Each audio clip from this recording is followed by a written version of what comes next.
Hello, I'm Mel Gibson, and you're listening to Talking Shite. You can hear more from me later in the show. Hello once again, you lucky listeners. You are in for a treat in this episode of the world famous Talking Shite Show. As you heard at the top of the show, we have the extra handsome Mel Gibson with us today, and also we shall be hearing from... What do you mean, top of the show? Top of the show, it means the beginning of the show. Well, why not just say, the beginning of the show? If it is going to bother you, then that is what I will say.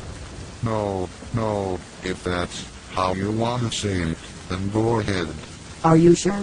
Yes, I'm sure. So, I can carry on doing it, as I was doing it, before you interrupted me. Yep, I suppose so. I'm not really bothered. I was just saying, that's all. Right, well, yes, we will be interviewing the extra handsome Mel Gibson, and also we are expecting a phone call from Juddy Joe, as he drives around in his big wagon, and delivers toxic chemicals around the Great British Isles. And also in a brand spanking new feature to the show, we shall be hearing from Bleeding Obvious Bob, with his Bleeding Obvious advice, in the Bleeding Obvious Advice Show. What's that all about? I think it's a gardening show. Oh goody, I like gardening. I'll have to build myself a garden, after I've finished the treehouse. I did not know you were building a treehouse. You will have to let me see it, when it's finished. But first, that silly cow shall be reading a poem she wrote herself. While she does that, I'll be sticking my head in this very large fresh pile of monkey turds. Yes, thank you, you dumb, inbred mutant, for that most uplifting and encouraging introduction. I will be sure to speak extra loud, so you can't still hear me through all that monkey shit. Please don't strain your vocal cords in my behalf.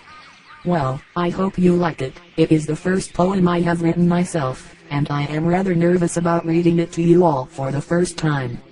Yep, blah, just get on with it. You just get your head back in your hot fresh monkey crap and leave me to perform. You're spoiling the atmosphere.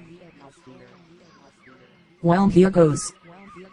To be, or not to be, that is the question, whether 'tis nobler in the mind to suffer the slings and arrows of outrageous fortune, or to take arms against a sea of troubles, and by opposing in them, to die to sleep. You know, I'm not exactly sure, but I get the feeling I've heard that somewhere before. Was it an advertisement or something? I just can't remember. I'll just pretend I didn't notice and act like I liked it. If I can get on her good side, she might give me a good sucky off.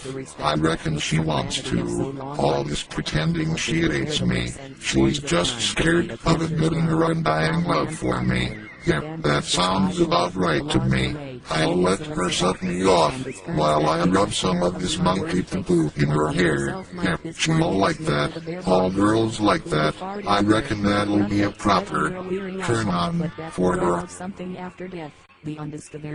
Seems to have gone a bit boring. What's all this about? Per Bodkin. Who's Bodkin, and more to the point? Why is he Per? Or is it a bear called Bodkin? Bodkin the Bear. That sounds quite good. The Adventures of Bodkin the Bear. Pitch and moment with disregard the currents, turn right and lose the name of action. Well, what did you think? Did you like it? Well, yes, it was wonderful. A real, almost Shakespearean masterpiece. It was like angels singing in my ears. I was enjoying it that much. I even stopped rubbing monkey shit all over myself. Really, honestly, truly? Yes, truly. Now, can I have a blowjob? What the fuck did you just say? Nothing. I didn't utter a single word, other than to compliment you about your beautiful poem. Oh, thank fuck for that. I bet that's Juddy Joe. Are you going to answer the phone? I will, as soon as I find the sound effect for a telephone being picked up.